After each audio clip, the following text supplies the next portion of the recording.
మనం చాలాసార్లు మాట్లాడుకున్నాం. హైకోర్టును మోసం చేయడం, హైకోర్టును తప్పుదారి పట్టించడం, హైకోర్టుకు అబద్ధాలు చేయడం, అబద్ధాలు చెప్పడం ఎంత ఈజీగా చేసేస్తున్నారో అని చెప్పి ఈవెన్ సాయి కృష్ణ కేసులో కూడా చాలా సార్లు మాట్లాడుకున్నాం. ఇంకా మిగిలిన కేసుల్లో అయితే పోలీసులు ఎన్ని సార్లు హైకోర్టును తప్పుదారి పట్టిస్తున్నారో లెక్కే లేదు. తాజాగా ఇది ఇంకా హైలైట్ విషయం. ప్రభుత్వ న్యాయవాదే అఫీషియల్‌గా ప్రభుత్వ న్యాయవాది. చాలా సార్లు విన్నాం గదా! ప్రణతి అని. ప్రభుత్వ న్యాయవాది. సింగమనేని ప్రణతి అని. సో, ఈమె హైకోర్టునే మోసం చేశారేమో అనే అనుమానంతో తన మీద, తన భర్త, మున్సిపల్ శాఖ అధికారులు వీళ్ళందరూ కుమ్మక్కై 15,00,00,000 ఆస్తి కాజేసే కుట్ర జరుగుతూ ఉంది అని చెప్పి దీని మీద విచారణకు ఆదేశించింది హైకోర్టు. ఇది ఇంకా హైలైట్. కోట్ల విలువ చేసే కాకినాడ మున్సిపల్ కార్పొరేషన్ భూమిని కొట్టేసేందుకు కుట్ర జరిగిందన్న అనుమానంతో ఆంధ్రప్రదేశ్ హైకోర్టు సంచలన ఆదేశాలు జారీ చేసింది. హైకోర్టులో ప్రభుత్వ ప్రత్యేక న్యాయవాది సింగమనేని ప్రణతి, ఆమె భర్త న్యాయవాది మేకా రాహుల్ చౌదరి, అలాగే కాకినాడ మున్సిపల్ కార్పొరేషన్ అధికారుల పాత్రపై అనుమానాలను వ్యక్తం చేసింది. కోర్టును తప్పుదోవ పట్టించి 15,00,00,000 ప్రభుత్వ ఆస్తిని ప్రైవేట్ వ్యక్తులకు అప్పగించే ప్రయత్నం జరిగి ఉండొచ్చని, ఇందుకు సంబంధించిన ఒక రివ్యూ పిటిషన్ విచారణ సందర్భంగా హైకోర్టు అభిప్రాయపడింది. దీంతో ఈ వ్యవహారానికి సంబంధించి ఈ ఏడాది జనవరి 8వ తేదీన హైకోర్టు ఇచ్చిన ఉత్తర్వులను రద్దు చేసి దీని మీద ఒక రివ్యూ పిటిషన్ని అనుమతించింది. మోసం, కుమ్మక్కు, పరస్పర విరుద్ధ ప్రయోజనాల వంటి అంశాలు తీవ్రమైన ఆందోళన కలిగిస్తున్నాయి అని ఈ విచారణ సందర్భంగా న్యాయమూర్తి జస్టిస్ నూనెపల్లి హరినాథ్ కామెంట్స్ చేసుకుంటూ ఈ మొత్తం వ్యవహారంపై అవినీతి నిరోధక శాఖ ఏసీబీ విచారణ జరపాలని, కనీసం ఐజీ స్థాయి లేదంటే అంతకుమించి ఎక్కువ స్థాయి అధికారి విచారణ చేపట్టాలని, 12 వారాల్లో మాకు నివేదిక సమర్పించాలని ఏసీబీ డీజీని ఆదేశించుకుంటూ విచారణ వాయిదా వేశారు. విషయం ఏంటంట, తూర్పుగోదావరి జిల్లా కాకినాడ అర్బన్ మండలం రమణయ్యపేట సర్వే నంబర్ 127/4లో తమకు చెందిన స్థలాల్లో కాకినాడ మున్సిపల్ కార్పొరేషన్ ప్రహరీ నిర్మిస్తోందని, ఈ విషయంలో జోక్యం చేసుకోవాలని కోరుతూ గోదావరి గుంటకు చెందిన గుబ్బల సత్యనారాయణమూర్తి మరొకరు 2013లో ఒక పిటిషన్ వేశారట. ఇదే అభ్యర్థనతో వాసంశెట్టి అప్పారావు మరో ముగ్గురు 2015లో హైకోర్టులో వేర్వేరుగా పిటిషన్లు వేశారట. ఈ వ్యాజ్యాల్లో కాకినాడ మున్సిపల్ కార్పొరేషన్ అధికారులు 2015లో కౌంటర్లు వేశారు.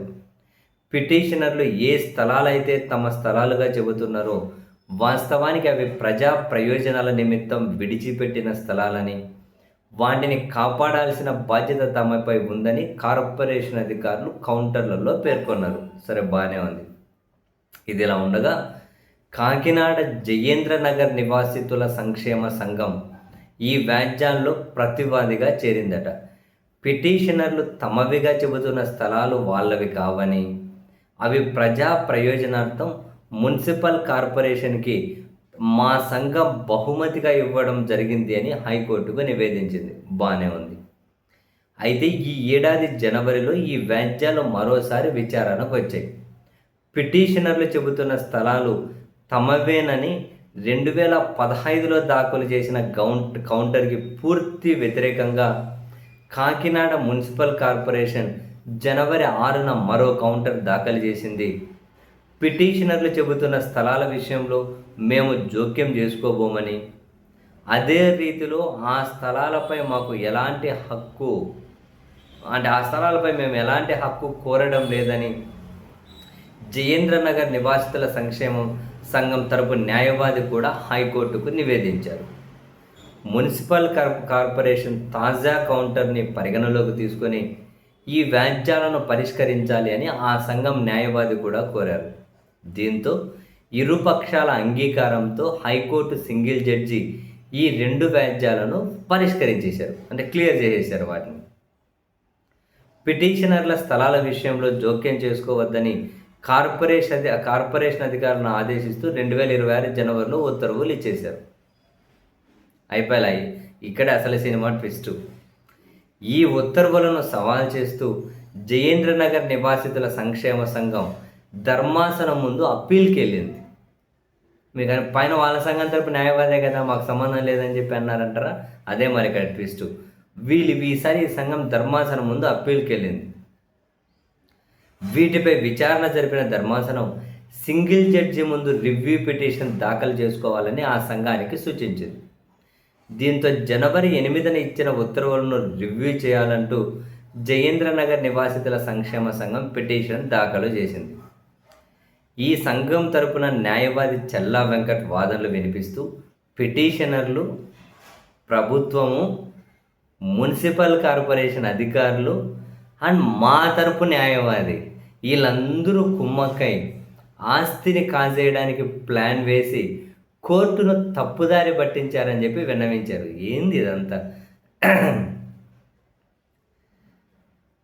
సో ఈ మొత్తం వ్యవహారంలో హైకోర్టు గమనించిన ముఖ్య అంశాలు ఏంటంటే, సింగమనేని ప్రణతి, ప్రస్తుతం హైకోర్టులో ప్రభుత్వ ప్రత్యేక న్యాయవాది ఎవరైతే ఉన్నారో సింగమనేని ప్రణతి గతంలో ఇదే పిటిషనర్ల తరపున న్యాయవాదిగా వ్యవహరించారట. ఆ తర్వాత ప్రభుత్వ ప్రత్యేక న్యాయవాదిగా బాధ్యతలు చేపట్టారు. ఈ స్థలం మాదే అని పిటిషన్ ఎవరైతే వేశారో పిటిషనర్లు, వాళ్ళ తరపున సింగమనేని ప్రణీత న్యాయవాది అట. ఆ తర్వాత ప్రభుత్వ ప్రత్యేక న్యాయవాదిగా నియమింపబడ్డారు. సో ఇప్పుడు ఆమె తరపున ఎవరో ఒక న్యాయవాది కావాలి కదా పిటిషనర్లకు. ఎవరు వచ్చారు? ఆమె స్థానంలో ఆమె భర్త రాహుల్ చౌదరి ఆ పిటిషనర్ల తరపున వకాలత్ దాఖలు చేశారు. అంటే ఏంటి ఇక్కడ? ప్రభుత్వం తరపున అంటే పిటిషనర్లకు వ్యతిరేకంగా ఏమో సింగమనేని ప్రణీత ఇప్పుడు వచ్చారు, పిటిషనర్ల తరపునేమో ఆమె భర్త వచ్చారు న్యాయవాదిగా. 2015లో భూమి తమదేనని చెప్పిన మున్సిపల్ కార్పొరేషన్ 26కు వచ్చేసరికి ఆ భూమిపై హక్కు మాకు లేదని అఫిడవిట్ వేశారట. 15లో ఏమో మాదే అని, 26కు వస్తే మాకు సంబంధం లేదని. 15లో అఫిడవిట్ వేసినప్పుడేమో సింగమనేని ప్రణీత పిటిషనర్ల తరపు న్యాయవాది, ఇప్పుడేమో ఇటు ప్రభుత్వం తరపు న్యాయవాది. హైకోర్టులో ప్రభుత్వం తరపున మళ్ళీ ప్రణతిని హాజరు కావడం, కాకినాడ మున్సిపల్ కార్పొరేషన్ గతంలో దాఖలు చేసిన కౌంటర్కి భిన్నంగా ఇప్పుడు ప్రైవేట్ వ్యక్తులకు అనుకూలంగా కౌంటర్ దాఖలు చేయడం వంటి వరుస పరిణామాలపై న్యాయమూర్తి అనుమానాలు వ్యక్తం చేశారు. ఈ పరిణామాలు కోర్టును తప్పుదోవ పట్టించి ప్రభుత్వ ఆస్తిని కాజేయాలనే ప్రయత్నాన్ని సూచిస్తున్నారని కామెంట్ చేశారు.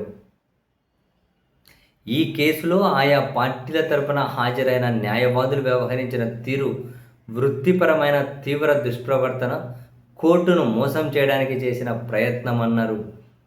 ప్రభుత్వం, దాని అనుబంధ సంస్థల తరపున హాజరైన న్యాయవాదులు తమ బాధ్యతలను నిర్వర్తించడంలో దారుణంగా విఫలమయ్యారని తీవ్రంగా ఆక్షేపించారు. రివ్యూ పిటిషనర్లు, ప్రతివాదులు అంటే ప్రభుత్వం తరపున హాజరైన న్యాయవాదులు కోర్టును మోసం చేయడం పట్ల తీవ్ర అసంతృప్తిని వ్యక్తం చేశారట. ఎంత దారుణం చూడండి. అదే అసలు ఎలా కర్మరా బాబు! ఏం వ్యవస్థలు, ఏం సిస్టమ్, ఏం న్యాయవాదులు, ఏం ప్రభుత్వాలు.